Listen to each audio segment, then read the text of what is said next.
真有心，纯粹是那恶心人，想挑战我！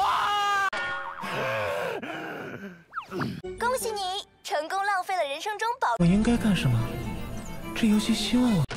坑爹呀！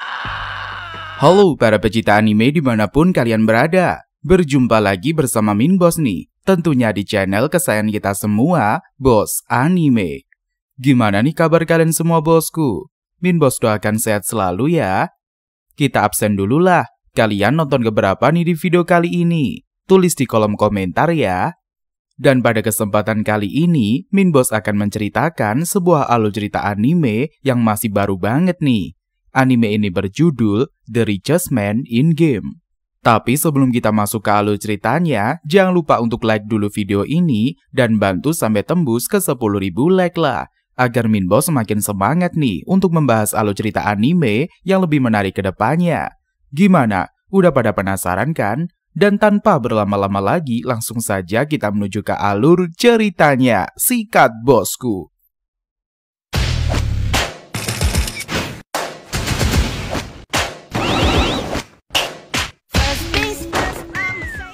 Santai aja, bos. Cerita ini dibuka dengan diperlihatkannya kehidupan seorang pria bernama Peikian. Dalam menjalani kesehariannya, Peikian tidak lepas dari tekanan. Di dunia pekerjaan, Peikian tidak pernah mengalami pasang, melainkan surut selalu menderanya. Bahkan Peikian terus mengalami ketegangan sebab mempunyai bos yang kejam yang suka menyudutkan dirinya. Selain itu, lokasi kantor Peikian amat jauh dari tempat tinggalnya, sehingga Peikian harus berlari mengejar waktu. Demi bertahan dari kerasnya dunia, kelelahan terpaksa menjadi makanan bagi Peikian, karena kantor itu satu-satunya tempat Peikian untuk mencari sesuap nasi. Saking hafalnya dengan keseharian Peikian, sang resepsionis kantor menyemangatinya, apalagi waktu Peikian bisa melewati pintu pembatas tinggal sedikit lagi. Dengan sigap Peikian lari dan akhirnya dia bisa tepat waktu.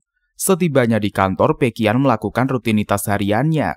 Saat jam istirahat ketika dia selesai makan siang, Peikian menyempatkan diri untuk bermain game. Tidak sadar masa rehat telah berlalu. Para pegawai diwajibkan untuk melakukan pekerjaannya. Namun Peikian masih sibuk bermain game. Sang atasan mencurigai gelagat Peikian. Makanya si bos selalu memantau Peikian setiap saat.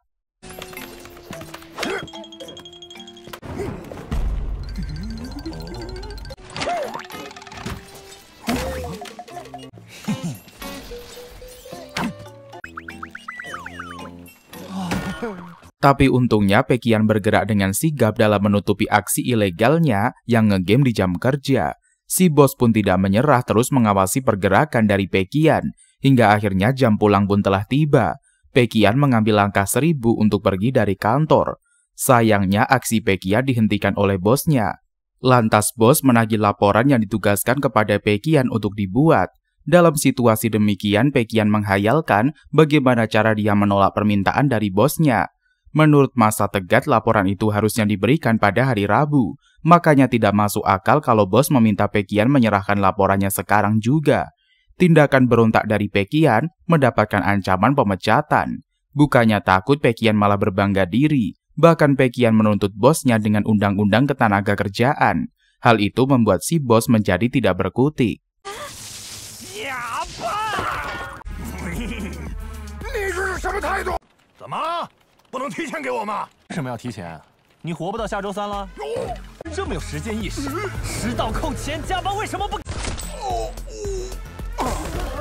Dengan bangganya Peikian melangkah keluar kantor. Tampak para rekan kerja dan juga resepsionis memuji keberanian Peikian untuk melawan kesemena-menaan si bos. Namun itu semua hanya hayalan ilusi dari Peikian semata. Faktanya, Peikian tidak berdaya melawan perintah dari bosnya. Alhasil, Peikian pun bergegas membuat laporan. Tidak terasa malam semakin larut dan semua pekerja tidak lagi berada di dalam kantornya. Hanya menyisakan Peikian seorang. Di situasi hening dan juga keletihan yang menemani malamnya, Peikian mengalami keajaiban, di mana ponselnya mengeluarkan sebuah pesan sebagai langkah awal Peikian menjadi seorang miliarder. Saat tersadar Peikian tidak lagi berada di kantor dan dia berteleportase ke asrama kampus. Satu persatu teman sekamarnya berangkat kuliah. Sebelum pergi, mereka memperingati Baekhyun untuk tidak terlambat mengikuti kelas. Baekhyun yang masih didera kebingungan tidak memahami situasi yang sedang dia alami. Dilihat dari situasinya, Baekhyun pun sadar kalau dia kembali ke masa awal perkuliahan. Lantas Baekhyun pun teringat pengajar yang bersikap polos dan juga baik. Nyatanya itu hanyalah sebuah kamuflase. Dia menutupi kekilerannya sebagai seorang dosen. Mengenang hal itu, Baekhyun pun enggan kuliah. Lantas Baekhyun merasa dia harus menanyakan kepada Biro Perjalanan Waktu terkait dengan kondisi yang dia alami. Namun Baekhyun sadar mana ada biro seperti itu, sehingga Baekhyun memilih menikmati kehidupannya sekarang. Di kesempatan yang diberikan kepadanya, Baekhyun ingin meraih kesuksesan yang tidak pernah dia dapatkan sebelumnya. Mendadak sistem kekayaan bernama Riches memperkenalkan dirinya, di mana program yang ditawarkan oleh sistem dapat memberikan kekayaan kepada Baekhyun. Syaratnya, Baekhyun tentu saja harus mengikuti ketentuan dari sistem. Sistem akan memberikan modal awal dari perusahaan yang Baekhyun dirikan. Uang tersebut harus digunakan secara bijak demi perkembangan perusahaan. Nantinya hasil dari keuntungan bisa menjadi aset pribadi yang bisa Baekhyun gunakan sesuka hati. Namun sebelum itu, Baekhyun harus menyelesaikan quest yang diberikan. Setelah meresmikan nama perusahaan gamenya bernama Tengda, Baekhyun pun diminta membuat simulasi. Sebelum Riches pergi, dia memperingatkan Baekhyun tidak boleh membongkar kepada halayak ramai tentang sistem. Jika ketahuan melanggar janji, maka hukuman mengerikan bakal menimpa Baekhyun. Tentu saja Baekhyun menyetujui perihal itu, sebab tidak mau nasib buruk menghalangi masa jayanya. Dalam kebingungan, Baekhyun mendapatkan pencerahan dari teman sekamarnya bernama Mayang. Menggunakan perusahaan yang menawarkan bantuan pembuatan game dengan harga murah, Baekhyun pun mengerjakan questnya. Kemudian Baekhyun segera mendaftarkan dirinya menjadi anggota dari situs pembuatan game. Berdasarkan arahan dari situs, Baekhyun pun merancang game yang bertema mobil balapan. Tidak terasa Baekhyun berhasil menciptakan permainan game. Sementara di dunia asalnya, bosnya pun frustasi karena Baekhyun menghilang tiba-tiba tanpa menyelesaikan laporan kerjanya.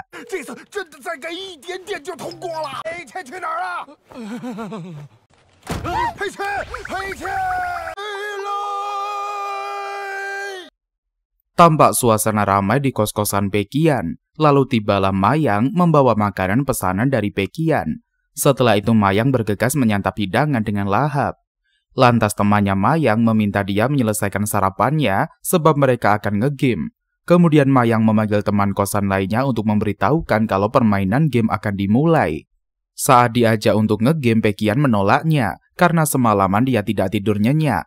Menyadari kalau mereka sedang ribut di kala Baekhyun istirahat, Mayang pun meminta maaf. Namun bagi Baekhyun, kericuhan di kos-kosan menjadi sesuatu yang begitu dia rindukan. Soalnya selepas kuliah, Baekhyun mulai menjalani kerasnya dunia pekerjaan yang membuat dia tidak memiliki waktu untuk ngegame. Namun sekarang Baekhyun yakin dia bisa menghasilkan uang secara gampang. Bahkan Baekhyun percaya kalau dirinya bisa bermalas-malasan dengan kekayaan yang dia miliki dari sistem. Kemudian diperlihatkan kehidupan seorang blogger pengulas game bernama Xiao Laozi. Setiap minggu Xiao selalu mengulas game sampah sebagai bahan tulisan. Namun Xiao jarang mendapatkan video komersial yang membuat kehidupannya masih syarat akan kesederhanaan. Bertemankan mie instan di kamar yang sempit, Xiao mencoba untuk membuat ulasan. Lalu Xiao pun memilih game sampah berjudul Jalan Gurun yang sepi, yaitu game ciptaan Baekhyun. Baekhyun sengaja membuat game sampah agar para pemain yang mengunduh protes dan meminta pengembalian uang dari pembelian gamenya. Sehingga biaya ganti rugi yang dikeluarkan oleh sistem menjadi pendapatan bagi Baekhyun. Begitulah niat awal Baekhyun mencetuskan game gurun yang sepi. Lalu Xiao pun mulai memainkan game yang berfokus pada simulasi menyetir di arena balap gurun. Banyak sekali kekurangan di game yang tidak memiliki tombol pause, sehingga bila berhenti, maka peserta akan game over. Lantas Xiao pun mengulang permainannya, dan ketika lengah sedikit saja, dia langsung game over. Sontak saja Xiao merasa kesal, namun karena mau membuat ulasan, Xiao tidak menyerah. Parahnya game itu harus dimainkan selama 8 jam lebih baru bisa mencapai titik akhir. Dalam perjalanan menuju 8 jam, banyak lika-liku yang harus Xiao alami, bahkan emosi jiwa tidak luput menyerang Xiao. Agar bisa menaklukkan game itu, Kiao pun terpaksa menahan diri seperti Biksu Tong yang sabar menghadapi kenakalan keras sakti. Hingga akhirnya Kiao pun dibawa menuju alam pencerahan. Selayaknya Biksu Tong bersama 4 muridnya yang memasuki alam dewa karena menyelesaikan misi ke barat. Hingga lepaslah penderitaan Kiao sebagai manusia dari beratnya menjalani game gurun pasir yang sepi. Namun endingnya amatlah membanggakan karena bukan hadiah yang didapatkan oleh Kiao dari penyelesaian game. Malahan game berpesan selamat bagi Kiao yang sudah menyia-nyiakan waktu selama 8 jam untuk menuntaskan game sampah.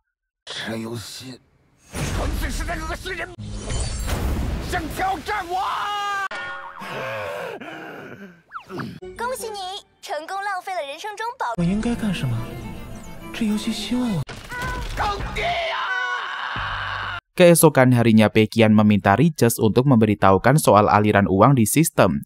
Sayangnya tidak terjadi alur masuk uang. Di saat bersamaan, Peiqian mendengar kabar bahwa game yang dia rilis sangat populer. Sontak saja Peiqian menjadi kesal. Saking palaknya Peiqian mengabaikan kedatangan dosennya dan keluar kelas begitu saja. Saat memeriksa laptopnya, Peiqian pun kaget karena game sampah besutannya di-download ribuan kali, bahkan menjadi trending topik di media sosial. Ketenaran game buatan Peiqian ada pengaruhnya dari ulasan Kiao di blogernya. Lantas Peiqian memberikan penjelasan di pembukaan game bahwa gurun pasir yang sepi tidak layak dimainkan. Makanya pemain diharapkan meminta pengembalian dana dilakukan dari pembelian game sampah.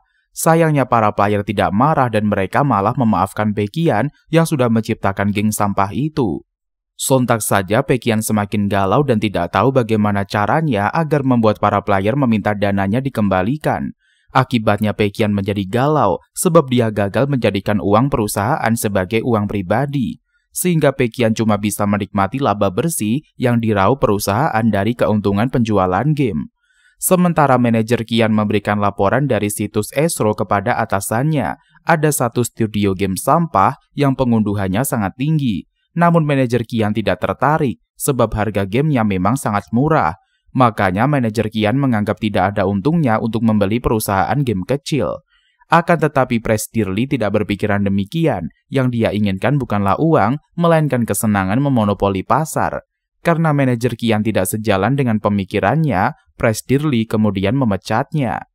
Selanjutnya Peiqian sibuk menghitung pendapatan yang dihasilkan dari gamenya. Dikarenakan Peiqian mendapatkan banyak untung membuatnya stres. Lantas Peiqian memikirkan cara agar dirinya bisa menghabiskan keuntungan supaya merugi. Setelah memeriksa akunnya, Peiqian pun kembali ke kamar asrama. Di sana teman-temannya sedang membahas kebodohan Mayang. Gara-gara ulah Mayang, satu tim gagal menang di dalam game. Sontak saja Mayang menjadi syok mengapa semua orang menyalahkan dirinya. Begitu pula dengan Peiqian yang sangat emosi melihat sikap dari Mayang. Ketika Peiqian meluapkan amarahnya, mendadak ide aneh terlintas di kepalanya. Dikarenakan Mayang sangat bodoh, membuat Peiqian terinspirasi atas kebodohannya. Lantas Peiqian tidak jadi marah dan dia memuji kepintaran dari Mayang. Keesokan harinya Peiqian selalu tersenyum saat berada di dekat Mayang. Berbeda dari sikap biasanya, Peiqian begitu antusias mendekati Mayang. Sampai-sampai Mayang sangat malu karena Peiqian terus-terusan mengikutinya. Bahkan orang-orang sekeliling mengira Peiqian suka sesama jenis karena terlalu menempel kepada Mayang. Di kesempatan itu Peiqian menawarkan kerjasama kepada Mayang.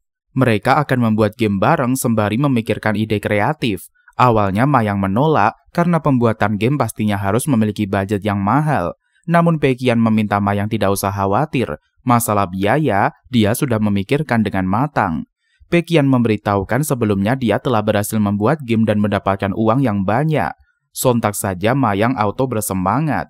Mayang baru mengetahui game yang biasa dimainkannya ternyata adalah game buatan dari Peiqian. Setelah semuanya terselesaikan, akhirnya Mayang memutuskan bergabung dengan Peiqian. Dalam benaknya, Peiqian bicara, akhirnya dia menemukan orang bodoh yang tepat untuk menghabiskan keuntungan yang didapat. Kemudian Peiqian mengajak Mayang untuk makan sembari merilekskan pikirannya. Lalu mereka membahas karakter game yang akan dibuat. Tentu saja Mayang dengan ide amburadul mulai beraksi. Berbagai imajinasi Mayang utarakan kepada Peiqian hingga muncullah ide mengenai karakter yang akan main di dalam game. Lagi-lagi Peiqian tertawa geli mendengarkan ide bodoh yang dituangkan oleh temannya itu. 这样一来，玩家自然会破口大骂。设定成一条龙，那把周仓设定成龙女，设定成人马，行吗？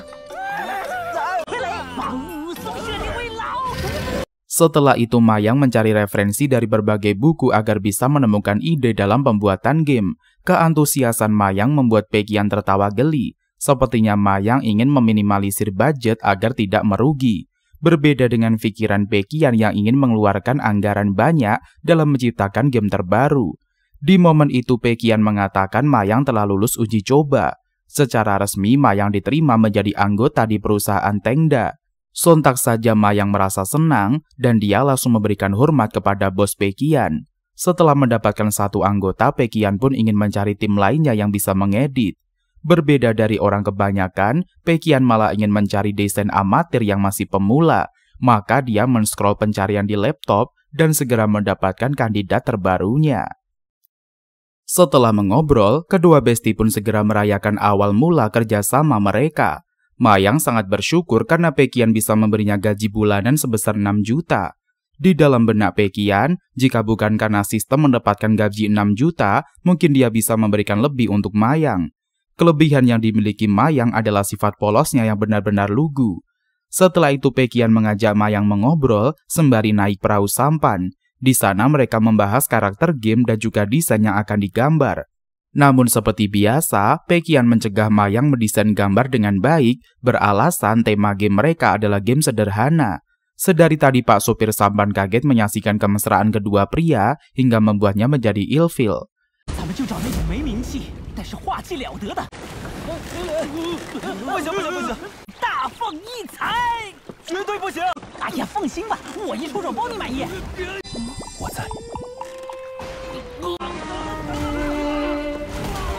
Di kesempatan itu Mayang menginfokan tentang komikus yang bisa menggambar karakter dalam game di perusahaan Tengda. Baekhyun sengaja mencari komikus yang amatir agar game yang dibuat gagal dengan anggaran yang tinggi. Pikiran licik Baekhyun tidak diketahui oleh Mayang si bocah polos. Setelah itu Baekhyun dan juga Mayang mengajak bicara si komikus melalui panggilan video call. Gambar komikus dari platform Esro sangat cocok dan sesuai dengan selera Baekhyun saat ini. Di awal negosiasi, pemuda bernama Ruan Gungjian meminta bayaran tinggi dari Baekhyun. Sontak saja Mayang shock mendengarkan angka tinggi yang diminta oleh Ruan Gungjian. Tetapi tidak dengan Baekhyun, dia malah memberikan bayaran tinggi dan membuat Ruan Gungjian auto tidak berdaya menolak tawarannya.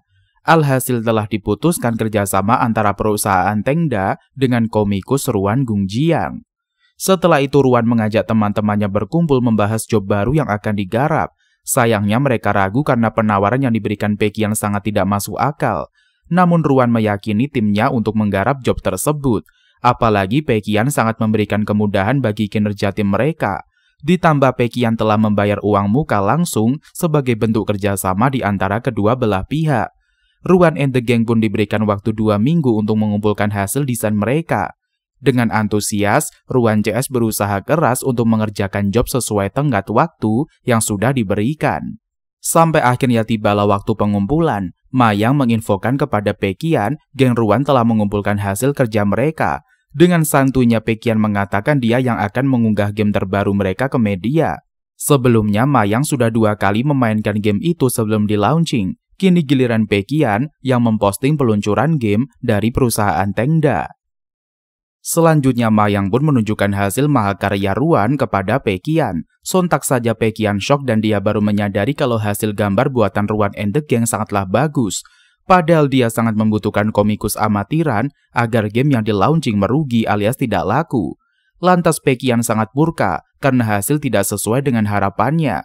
Berkali-kali Baekhyun melayangkan tinju ke pohon karena geram dengan sikap Mayang dan juga Ruan yang begitu perfect. Semuanya kacau di luar dari perkiraan dari Baekhyun.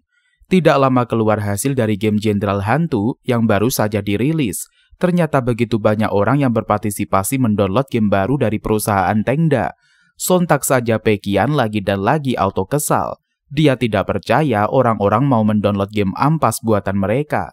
Namun ada berita gembira lainnya sebab para netizen berkomentar negatif tentang game Jenderal Hantu. Hal itu membuat Pekian sangat senang karena akhirnya netizen sadar kalau game buatan mereka emang ampas.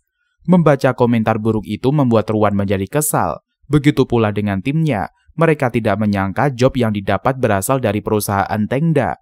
Terpampang jelas hasil karya buatan Ruang and the Gang di dalam game. Sebagai pencipta, Ruan bertanggung jawab penuh atas proses peluncuran game itu. Tidak tinggal diam, Ruan mulai memainkan game Jenderal Hantu dengan antusias. Alhasil Ruan sampai lupa waktu bermain game, demi mencari jalan agar game itu bisa berkembang. Apalagi Ruan merasa kalau Pekian sangat baik hati selaku owner. Demi membantu perjuangan Pekian, Ruan akan mencoba jalan yang terbaik. Lantas Ruan dan juga Mayang mencoba cara terbaik agar game mereka bisa laku keras, sebab mereka merasa Pekian tidak memiliki modal lagi untuk melakukan promosi. Selang beberapa waktu, Pekian dikagetkan dengan berita yang menggemparkan. Mayang menginfokan berita mengenai jumlah pengunduhan game Jenderal Hantu lebih dari 10.000 unduhan. Sontak saja Pekian menjadi syok berat dikarenakan semua usahanya di luar ekspektasi. Ternyata usut punya usut, Ruan dan juga timnya lah yang telah mempromosikan game mereka ke internet melalui sebuah forum daring. Mayang maupun Ruan salah paham dan mengira Pekian merugi, lantas mereka ingin membuat keuntungan yang berlimpah agar Pekian tidak mengalami kerugian. Sementara Pekian sendiri ingin merugi karena itu tujuan utama dia menciptakan game Jenderal Hantu. Di lain sisi, Presiden Lee dan juga asistennya membahas perkembangan Tengda. Presiden Lee mengatakan rencana akuisisi perusahaan Tengda akan masuk dalam agenda mereka. 即使题材撞车，他也一样可以做得。一天他突然就熄火了。哎，我是收购腾达的计划可以提上日程。信，随便您怎么讲。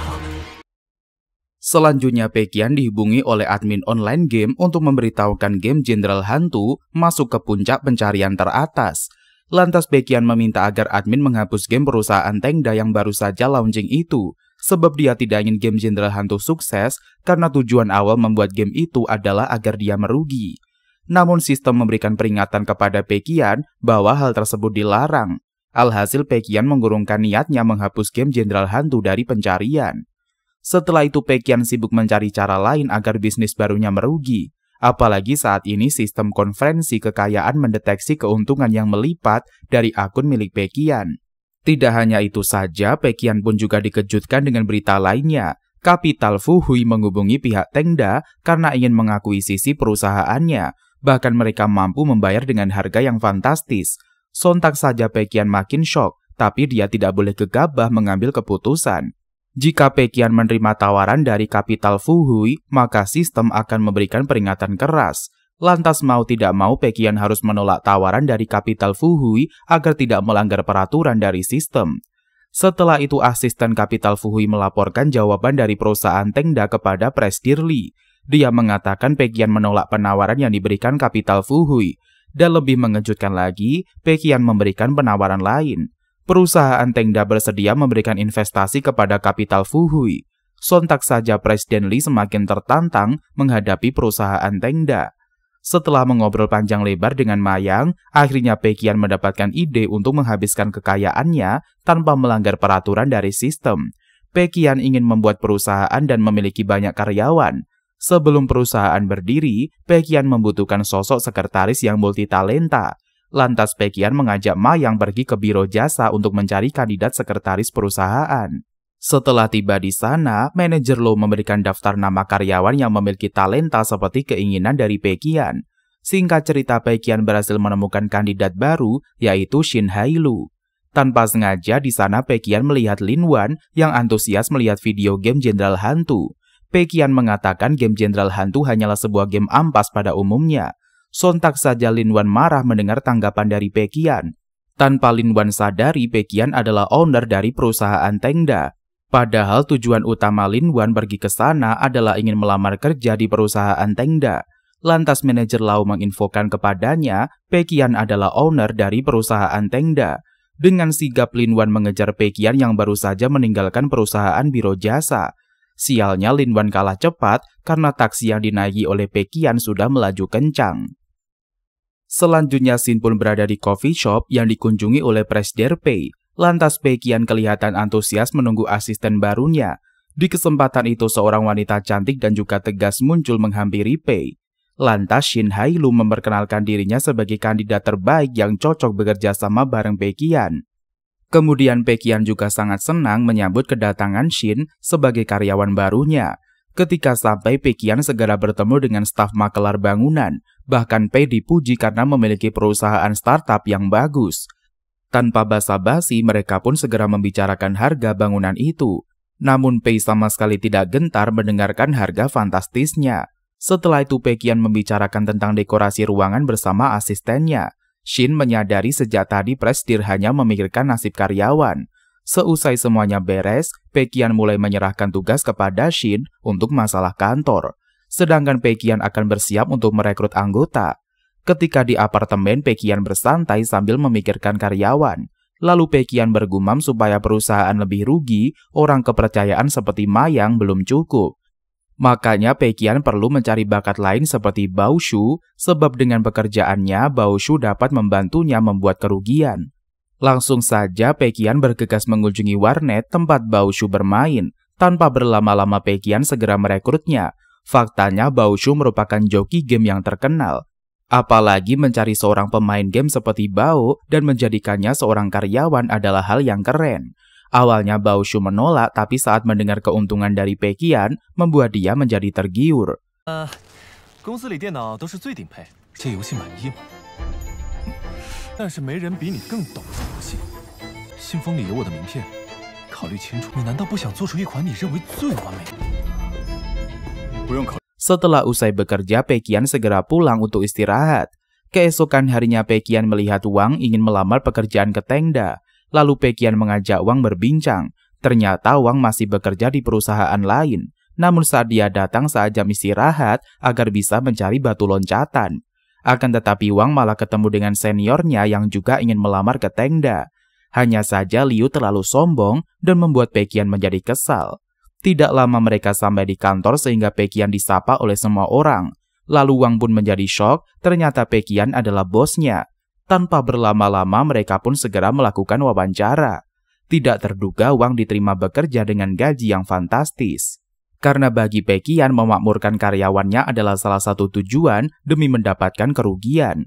Setelah usai bekerja, Pei Qian ingin santai, tapi dia malah kedatangan tamu yaitu Lin. Faktanya Lin adalah pekerja di studio Tinhuo, tapi dia banyak membuat masalah sehingga diberhentikan. Lalu Pei Qian pun kaget mendengar cerita dari asistennya mengenai Lin, sehingga dia merasa Lin adalah orang yang tepat untuk membantunya menciptakan kerugian. Alhasil Lin pun diterima bekerja, meskipun dia awalnya cuma iseng mendaftar demi bertemu dengan Presdir Pei. Sementara di sisi lain, Wang menginfokan kepada Liu kalau dia diterima bekerja. Karena Liu gagal, dia pun meledek Wang, tapi Wang tidak tinggal diam. Sehingga Wang mengucapkan berbagai alasan Presdir Pei menolak Liu dan membuat Liu terkaget-kaget. Selanjutnya Shin pun berada di ruangan kamar Mayang dan juga teman-teman lainnya. Lantas para rekan mulai risau karena sudah lama tidak melihat Pei Qian. Lantas mereka menanyakan tentang Pei Qian kepada Mayang. Mayang pun syok ditanya secara mendadak mengenai Pei Qian. Sehingga dia berbohong dan menceritakan kalau Pei Qian tengah ikut bekerja paruh waktu, sehingga Pei Qian selalu pulang malam dan menyewa kamar sewa di luar. Hal tersebut membuat Mayang gugup karena takut salah jawab. Lalu teman-temannya pun merubah topik menjadi game, karena temannya Mayang mengumpulkan semua kartu langka Jenderal Hantu. Dikarenakan masalah Pei Qian telah selesai, Mayang pun juga ikut tenang. Keesokan harinya di ruangan kantor perusahaan game Tenda sedang dalam keadaan risau sebab para karyawan mulai bosan karena hanya terus diberikan waktu bersantai. Bahkan mereka tidak boleh lembur dan hanya dapat tugas bermain game. Hal tersebut tentu saja membuat para karyawan menjadi curiga. Lalu Lin mulai berpikir kalau Presdir sedang memikirkan tentang proyek. Bahkan Lin dan juga kawan-kawan berbincang kalau Presdir punya rencana untuk menggebrak mereka. Karena sebentar lagi pembuatan game, bos pun membiarkan karyawan santai supaya menjadi sungkan. Sebab kalau para karyawan tidak enak hati, pasti sewaktu proyek mereka bekerja dengan baik. Bahkan Bao dan juga Huang Subo juga ikut nimbrung dan mereka yakin bos sekarang sibuk bukan hanya sekedar santai. Dan kenyataannya Pei Qian beneran lagi duduk sambil makan semangka. Namun Pei Qian juga memikirkan tentang pembuatan game. sebab Pekian harus mengatur rencana agar game yang dibuat gagal atau mendapatkan kritikan dari netizen.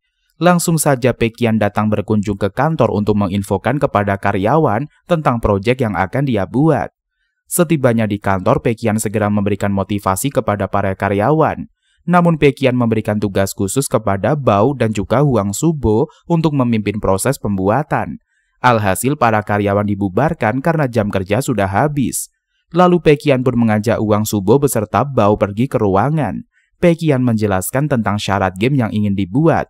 Namun kedua karyawannya heran karena game terlalu sederhana. Padahal Pekian memang sudah berencana untuk menciptakan game busuk agar dihina oleh para netizen.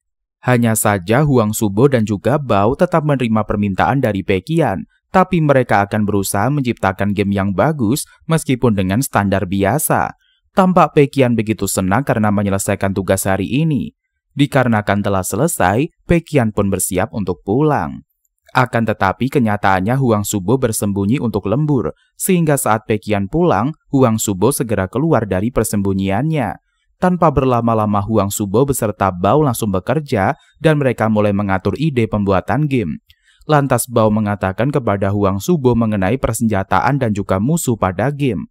Ternyata mereka ingin membuat mumi sebagai musuh agar musuh kelihatan sederhana. Akan tetapi mereka juga membayangkan tentang jarak penembakan agar game kelihatan lebih baik. Kemudian setelah senjata dan juga musuh, mereka memikirkan tentang cerita plot pada game tersebut. Karena Pekian ingin gamenya memiliki cerita agar terkesan kuno. Akan tetapi Bao malah memberikan teka-teki pada plot agar game kelihatan lebih bagus.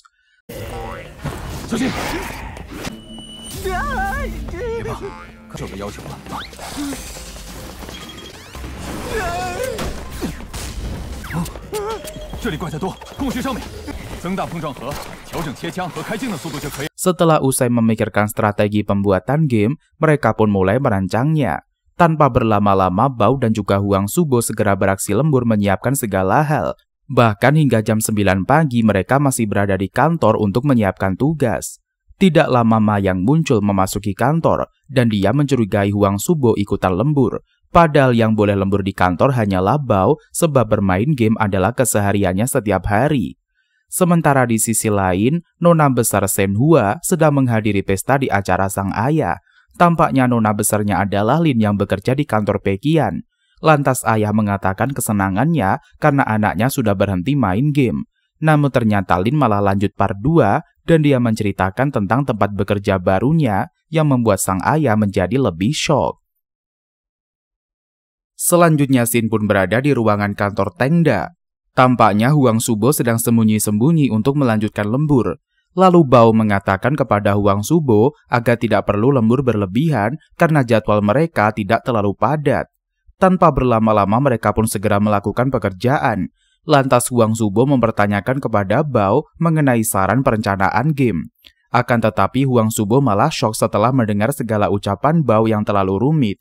Alhasil Bao pun memberikan contoh game langsung agar Huang Subo lebih mudah untuk mengerti. Sementara sejak tadi, Mayang sedang mengamati keduanya untuk melaporkan kepada Pekian. Esoknya di kampus, Pekian malah kaget mendapatkan hasil kerja kiriman dari Huang Subo. Sebab baru saja sebentar ditinggal pekerjaan karyawannya sudah selesai. Hal tersebut membuat Pekian menjadi risau karena ternyata bawahan yang direkrutnya cukup kompeten. Kemudian Mayang memutuskan melaporkan kepada Pekian tentang kelakuan Huang Subo karena lembur. Sontak saja Pekian kaget dan dia menyadari pekerjaan Huang Subo cepat selesai karena selalu lembur. Sehingga Pekian ingin pergi ke kantor untuk memarahi Huang Subo. Namun Mayang menceritakan Huang Subo selalu bermain game sampai lembur di kantor. Mendengar tujuan lembur Huang Subo hanya untuk bersantai membuat Pekian menjadi senang. Lalu mereka pun kembali ke kursi dan tidak jadi pergi ke kantor. Sementara di sisi lain, para karyawan malah sibuk bekerja untuk menyelesaikan proyek game mereka. Karena terlalu stres, Pekian sampai melamun di toilet. Sembari mandi, Pekian memikirkan tentang anggaran perusahaan yang tidak bergerak, sehingga Pekian bingung bagaimana caranya membuat karyawannya menjadi boros. Tidak lama muncullah Mayang melaporkan kerja lembur para karyawan di kantor. Lalu Pekian punya ide agar para karyawan diberikan upah tambahan karena lembur. Setelahnya Pekian pergi bekerja dan dia mendapatkan berbagai laporan hasil kerja dari Huang Subo. Alhasil Pekian malah pusing dan dia meminta Huang Subo dan juga kawan-kawan bekerja dengan sukacita tanpa perlu pendapat dari Pekian. Ketika mendengar suara delivery order, Pekian pun punya ide. Dia membuat fasilitas baru menyiapkan makanan siang untuk para karyawan. Kemudian Lin dan juga para karyawan lain memutuskan mengembalikan uang lembur karena mereka merasa tidak enak hati kepada Pekian yang sudah terlalu baik. Ketika ingin mengembalikan uang, Lin malah gagal, sebab bos Pekian kelihatan begitu tulus meminta karyawannya menikmati fasilitasnya. Lantas Pekian meminta Bao menambahkan anggaran untuk game, sehingga Bao mengatakan dia akan membeli server sendiri. Sontak saja Pekian kaget kalau beli server perusahaan malah jadi rugi. Makanya Pekian memutuskan untuk menyuruh Bao fokus foya-foya di bagian produksi game. Keesokan harinya para karyawan berkumpul dan mereka bekerja kembali untuk mengurus tampilan game. Namun ternyata Bao masih bingung dengan desain karakter. Dikarenakan Bao merasa bingung, Huang Subo membantu pekerjaan Bao. Di kesempatan itu Huang Subo meminta Lu untuk menyiapkan template baru untuk mempercepat pekerjaannya. Lalu para karyawan lain kembali bekerja sesuai tugas masing-masing. Sedangkan di sisi lain, Presidir Li dari perusahaan Tianhuo merasa iri melihat aktivitas dari Tengda. Makanya dia meminta anggotanya untuk merebut semua karyawan penting di perusahaan Tengda. Namun asistennya telah menginfokan kalau Tengda cuma punya karyawan biasa. Akan tetapi Li tetap bersikeras demi memuaskan keinginan hatinya.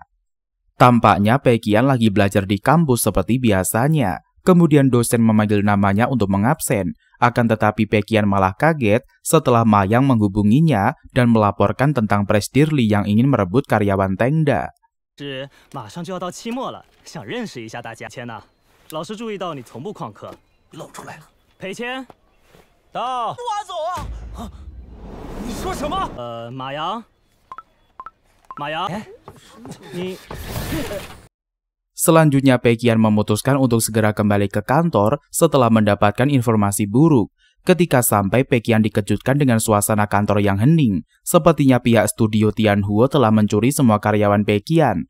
Lalu Mayang menghentikan kemarahan Pekian yang tergesa-gesa masuk ke kantor. Kemudian Pekian malah galau dan dia ditinggal oleh anggota timnya seperti sebelumnya. Akan tetapi kecurigaan mereka salah karena Huang Subo dan kawan-kawan muncul. Di kesempatan itu Huang Subo segera menjelaskan kepada Pekian kalau mereka habis mengecek hasil game di ruangan studio, sehingga Pekian tenang karena karyawannya tidak jadi menghilang. Dan proses realise game akan tetap berlanjut demi menghabiskan uang. Lalu Pekian pun diajak menyaksikan game yang diselesaikan oleh para karyawan. Sontak saja Pekian malah kaget mengapa game yang dibuat oleh amatir cukup bagus, sehingga Pekian jadi bingung bagaimana menciptakan kerugian selanjutnya. Akan tetapi ide Pekian belum habis dan mengajak para karyawan menjaga silaturahmi bareng. Oleh karena itu Pekian meminta karyawannya memilih lokasi kunjungan ke suatu tempat demi menjalin kekompakan. Tidak lama Pak Eko muncul dan dia merupakan asisten dari Presidir Li. Sehingga Eko menceritakan bahwasannya Presidir Li dari Fuhui Capital yang menyebabkan kekacauan. Alhasil studio Tianhuo mulai terpengaruh dan mengurai informasi tentang Tengda. Bahkan studio Tianhuo juga menyewa buzzer demi menjelekkan Tengda karena hasutan dari Li. Akan tetapi Eko malah tertarik untuk bekerja di Tengda setelah datang ke kantornya. Hanya saja Pekian segera menyuruh Shin untuk membereskan Eko. Esoknya para karyawan memutus untuk nge-gym sambil memikirkan destinasi tujuan.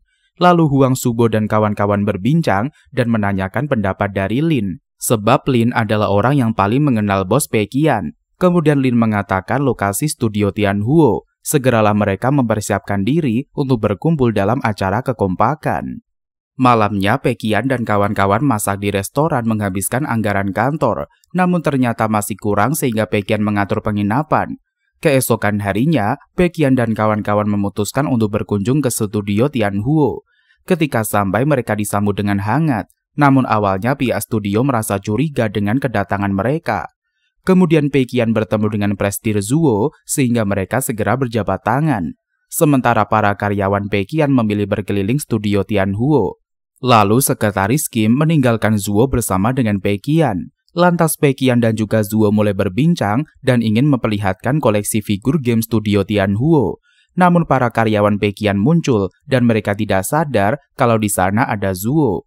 Segeralah mereka melaporkan tentang keburukan kantor Tianhuo. karena berbanding terbalik dengan Tengda yang nyaman. Setelah mendengar perusahaannya diolok-olok membuat Zuo menjadi kesal. Setelahnya para anggota tim Tianhuo masuk ke ruangan untuk melakukan perkenalan dengan tim dari Tengda.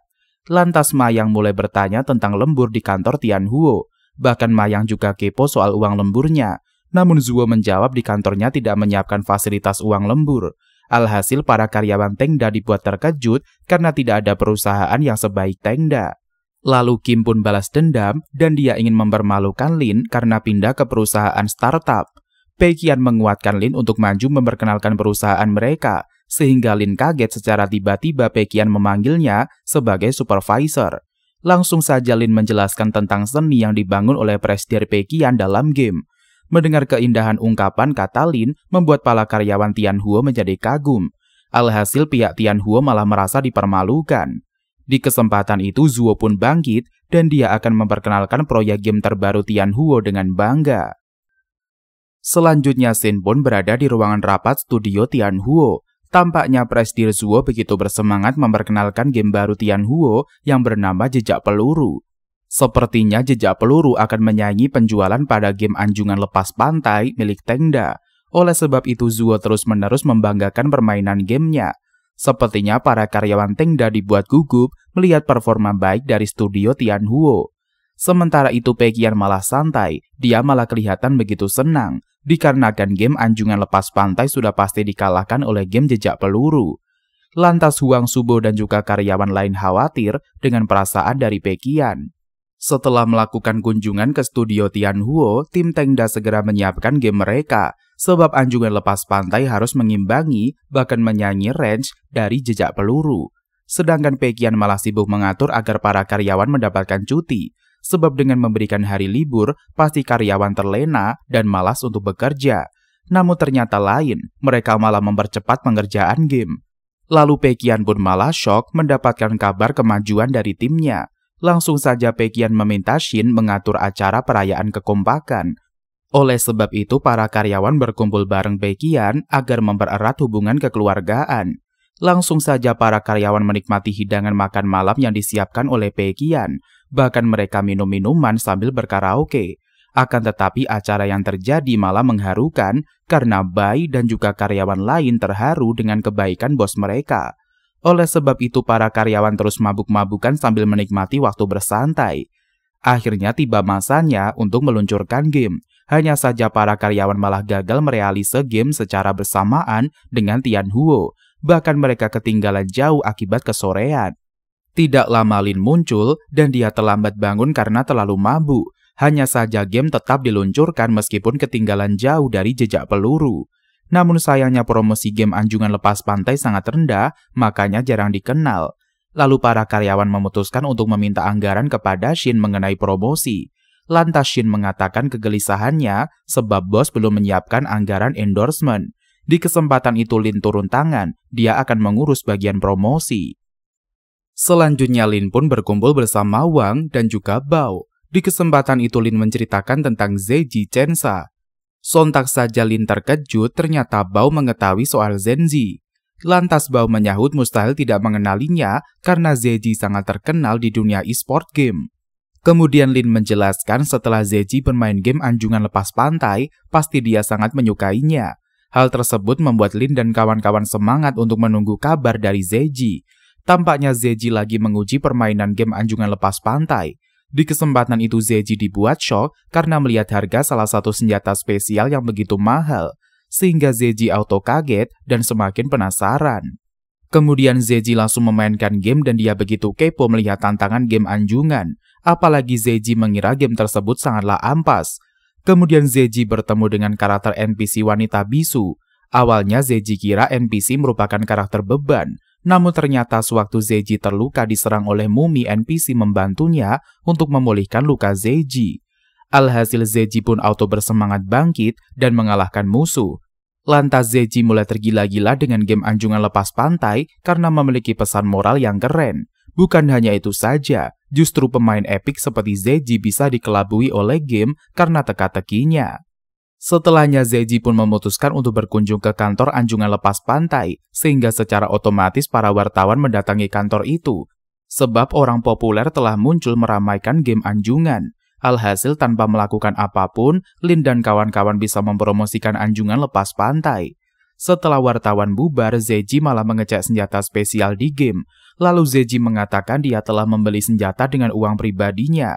Alhasil Lin dan kawan-kawan tidak perlu membayar kepada Zeji. Shin pun beralih ke kelas Pekian yang kelihatan ramai. Tampaknya Pekian bersemangat dan dia mengira kalau gamenya diambang kehancuran dan menciptakan kerugian. Namun ternyata Ma yang menginfokan keberhasilan game anjungan lepas pantai. Segeralah Pekian kembali ke kantor memeriksa kantornya. Ketika Pekian datang, dia langsung disambut dengan champagne dan juga perayaan.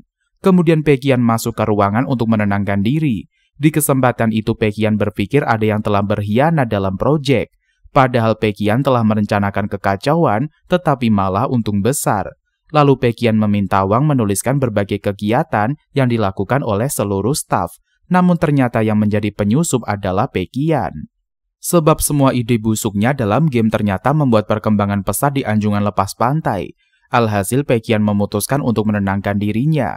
Melihat tingkah Pekian membuat Lin khawatir dan segera mencari keberadaan Pekian. Ketika sampai di tempat bersantai, Lin mendatangi Pekian untuk menyemangati bosnya. Alhasil Pekian terinspirasi dari perkataan Lin, yaitu berjuang bersama. Sehingga Pekian menyadari dirinya bisa menghamburkan segalanya bareng dengan anggota Tengda secara serius. 你有什么想不通的，可以跟我聊啊。是，我们都会一直陪着你的。如此盛况空前了。我的挑战就好比是一场游戏，我一个人画不完，那就大家一起帮我画的尊严。这一把。 Selanjutnya Shin pun berada di ruangan kantor tempat Pekian merenung. Tampaknya Pekian begitu gelisah. Dia bahkan menyamakan karyawannya dengan Ruan Guanjiang. Dikarenakan Ruan tidak rela hasil karyanya anjlok dan mencari cara agar game bisa melejit drastis, sehingga Pekian mulai mencari solusi untuk bersaing dengan sistem perusahaan.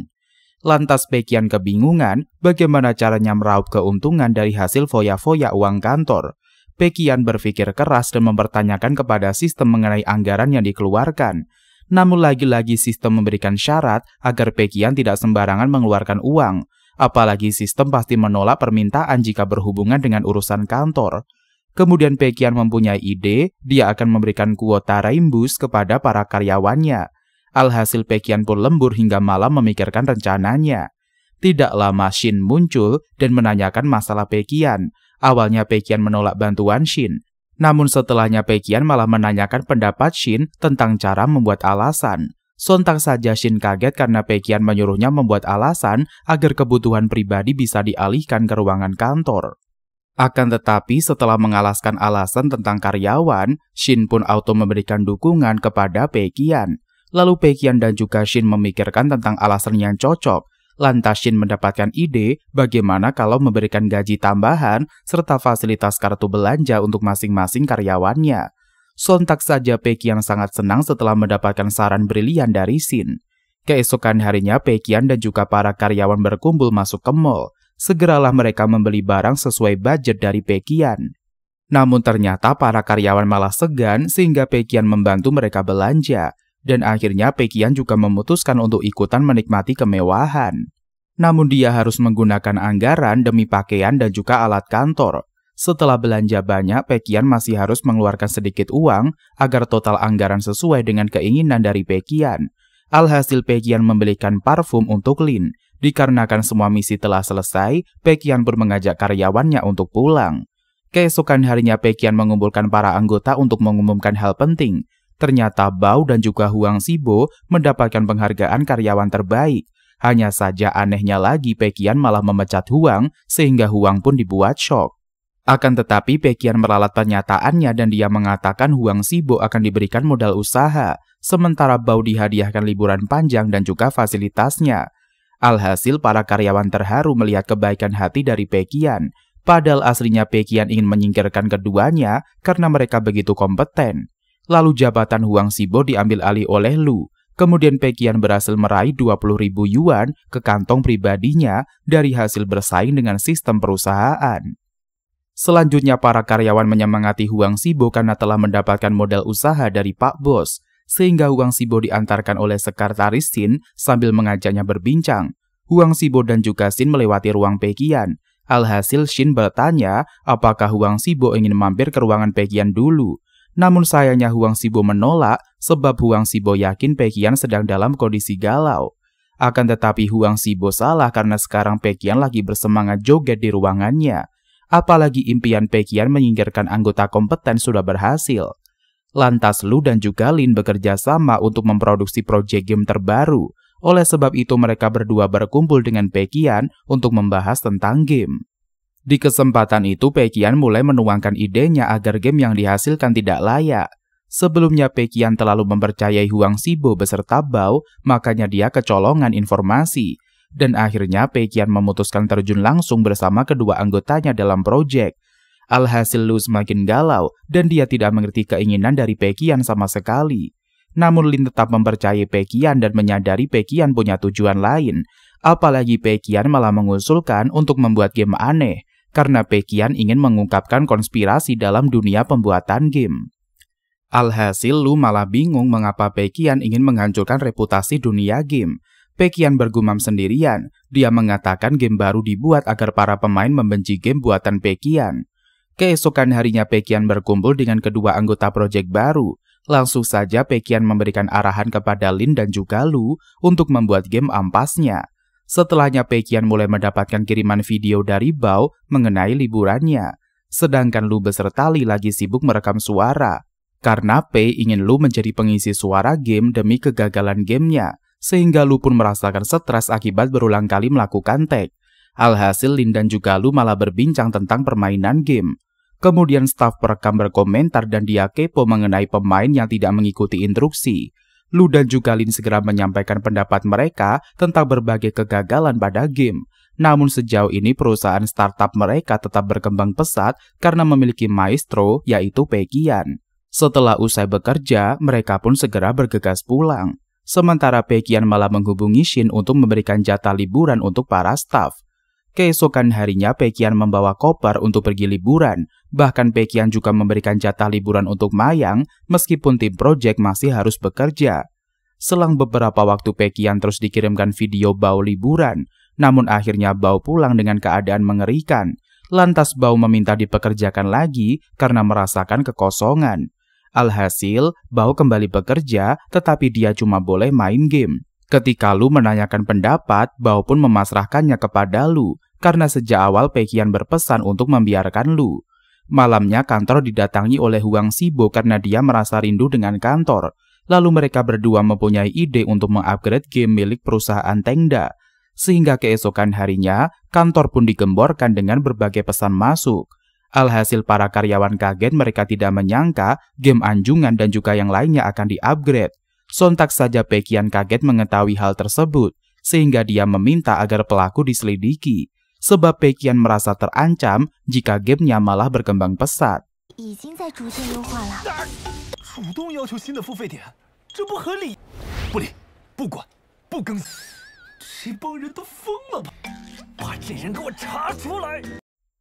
Selanjutnya Ruan Guanjiang memutuskan untuk berkunjung ke kantor Tengda. Setibanya di kantor dia segera menyerahkan hasil gambarannya untuk game Jenderal Hantu. Namun Shin malah meminta Ruan untuk mengunjungi Peiqian sendiri agar lebih baik. Hal tersebut membuat Ruan gugup karena jarang bertemu dengan Peiqian. Ketika sampai dia malah diomeli oleh Peiqian. Hanya saja dalam upgrade game bukan ulah Ruan, sehingga Peiqian membicarakan hal lain dengan Ruan. Lantas Ruan pun berkomentar atas tindakan Peiqian terhadap gamenya. Alhasil Peiqian punya ide dan dia pun meminta Ruan berhenti mengurus game Jenderal Hantu. Apalagi Peiqian memiliki tugas lain untuk Ruan yaitu mengurus game baru. Alhasil game akan dia realise pada waktu April Mop. Kemudian Lu pun segera menyerahkan hasil proyek kepada Peiqian. Meskipun game ampas, tapi bagi Peiqian itu sangat bagus karena dapat merusak citra perusahaan dan juga menyebabkan kerugian. Lalu Lin pun membaca list tugas dari Peiqian. Tampak Lin bingung dengan proses promosi menggunakan vlogger pembenci. Sebab Losi merupakan channel yang mengomentari range buruk pada setiap game. Namun pihak Tengda menghubunginya untuk bekerja sama. Sementara Losi sendiri sedang stres mengenai nasib dari karirnya. Tidak lama Lin mengirimkan pesan mengajak Losi untuk berbisnis. Oleh karena itu Losi pun antusias mendapatkan keuntungan besar. Kemudian Losi berubah pikiran dan dia menolak ajakan dari Lin karena Losi harus memuji game yang diluncurkan oleh Tengda, padahal kualitas game yang Losi review belum diketahui. Dikarenakan tergiur dengan uang, akhirnya Losi pun menerima perjanjian, sehingga Losi pun meluncurkan video mengerikan yang berbanding terbalik dengan gaya channelnya. Lantas Lin dan kawan-kawan berkumpul membahas tentang game baru. Lalu Lin menanyakan tentang pendapat dari Bao. Akan tetapi Bao malah memuji game meskipun terkesan ampas. Alhasil Lin dan kawan-kawan melanjutkan obrolan mereka.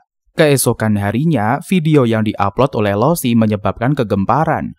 Sehingga para netizen berkomentar busuk mengenai game Tengda yang menyebabkan karir Losi menjadi rusak. Sementara itu mulai berdatangan pesan dan juga paket kiriman netizen yang mengerikan. Lantas para karyawan mulai risau karena kehancuran dari Tengda. Sedangkan Peiqian malah bersemangat karena rencana ulangnya sudah berhasil. Selanjutnya situasi kantor Tengda mengalami kegaduhan. Tampaknya wajah-wajah semangat di kantor telah menghilang, sehingga Huang Xibo muncul dan dia ingin menyelamatkan citra dari perusahaan. Di kesempatan itu Huang Xibo memperkenalkan editor Hu yang berasal dari Fuhui Capital. Langsung saja Huang Xibo memutuskan untuk mengupload video tentang pernyataan para karyawan Tengda. Lalu Hu mulai mengeditnya sesuai perintah atasan Fuhui Capital. Tanpa berlama-lama Hu segera mengerjakan tugasnya, sehingga keesokannya video pencemaran telah menyebar. Lalu Lin marah besar dan mengamuk kepada Hu. Alhasil Hu pun terkejut setelah mendapatkan informasi kalau Lin adalah nyonya besar dari perusahaan besar. Namun anehnya Lin malah bekerja di perusahaan startup yang baru booming. Sedangkan di sisi lain Losi sedang merenungi nasibnya. Akibat kejadian kemarin Losi dapat kecaman dari netizen. Alhasil Losi pun memeriksa game yang diproduksi oleh Tengda. Ketika Losi menyaksikan ulang game ampas Tengda, dia dibuat terkejut karena ternyata filosofi dari game begitu mengejutkan.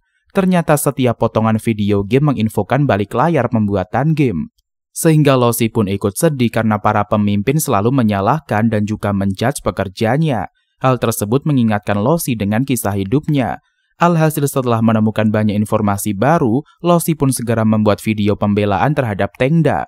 Lalu Peiqian malah mendapatkan jadwal wawancara dengan Hu, karena Hu harus bekerja dengan baik mengulas kekurangan Tengda. Namun Peiqian menyampaikan niat buruknya dalam pembuatan game. Alhasil Peiqian mengira perusahaannya akan hancur. Akan tetapi setelah melihat video unggahan dari Losi, membuat Peiqian putus harapan. Karena sekarang Tengda viral lagi akibat ulah pembelaan dari Losi. Sehingga nama baik Losi dan juga Tengda pun kembali. Apalagi Losi juga mengatakan kerjasamanya dengan tujuan Tengda meluncurkan game. Makanya para penonton auto bersimpati mengetahui kemurahan hati Peiqian sebagai seorang presdir. Kemudian para karyawan pun menjadi senang karena nama baik Tengda terukir kembali. Lantas Tengda memilih mencari bantuan lain untuk menciptakan kerugian. Tidak lama Tuan Li menghubunginya untuk mengancam Peiqian. Hanya saja Peiqian malah senang sebab Li begitu ingin menyingkirkan Tengda. Setelahnya Peiqian ditemui oleh sistem dan dia malah mendapatkan tugas dari sistem. Hal tersebut membuat Peiqian menjadi syok berat dan diharuskan mengerjakan tugas dengan baik. Dan cerita pun bersambung sampai di sini. Dan mungkin sampai di sini dulu perjumpaan kita pada video kali ini. Jangan lupa like, komen, dan juga subscribe-nya agar Minboss semakin semangat untuk membahas alur cerita anime yang lebih menarik ke depannya. Sampai jumpa!